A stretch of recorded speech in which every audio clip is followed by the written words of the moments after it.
Although the darkness was too thick to even see his hands in front of his face, he knew the two bodies were with him in the room.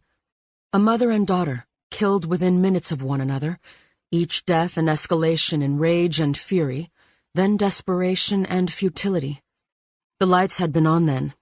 He'd seen every second of what had unfolded, heard every sound that had echoed in the brick and concrete chamber they'd been trapped in. But at the same time, it had felt like a dream. Even now, the sounds were only a whisper of recollection, growing faint as each minute passed. The wounds from the shotgun blast appeared to be life-threatening. He'd be dead soon. Of that there was no doubt. No one knew where he was, and at this point, he wondered if they'd stopped looking. In the long run, it wouldn't matter.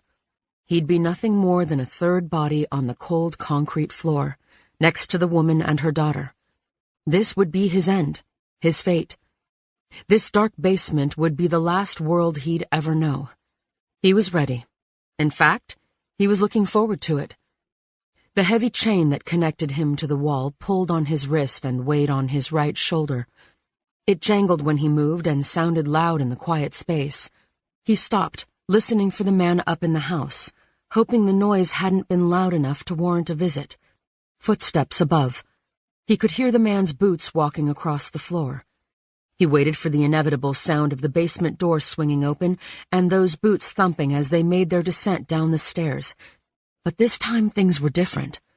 The footsteps walked straight above him, then turned back in the opposite direction. The man was walking quickly, almost running, from one side of the house to the other. A shotgun cocked. The footsteps halted. Silence. He stayed as still as he possibly could, listening for something, anything, that might tell him what was happening. He was waiting for that basement door to open, but there was only the complete quiet that enveloped the house. The chain on his wrist jangled ever so slightly, and he caught it in his left hand. It was too dark to see even a hint of anything. All he could do was wait and die. A door crashed open upstairs. Men's screams exploded in the quiet, one after the other. "Police! NYPD! Come out now!" He listened as he leaned against the wall, instinctively trying to protect himself against the fury in the voices that called out. His breathing was growing weaker. He didn't have much time left. The stampede of movement continued thundering above. "Get your hands up! I got him here, in the kitchen! Drop your weapon!" A shotgun blast exploded and was immediately followed by return fire that came so rapidly he thought someone might have had a machine gun.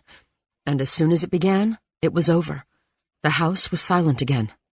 He could smell the gunpowder and fought the urge to vomit. He tried to stand, but his legs would no longer hold him.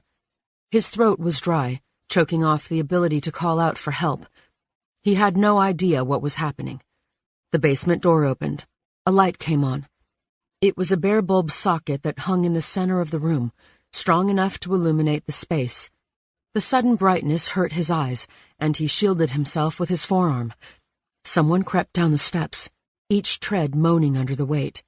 "Anyone down here?" a voice called. "NYPD." He could see now. In every sense of the word, he could see. He could see the two bodies across from him lying almost side by side. He could see the concrete floor below them a shade darker, stained with their deaths.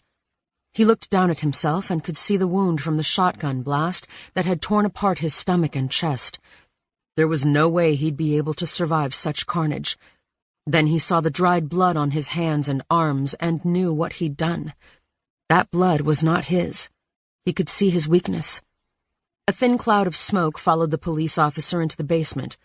The officer, in his dark tactical gear and helmet, looked like a specter, like the angel of death coming to take him away to pay penance for his sins. And that was okay. He deserved whatever punishment was coming. He was weak, and he was a sinner. He was ready for hell. He'd already lived it.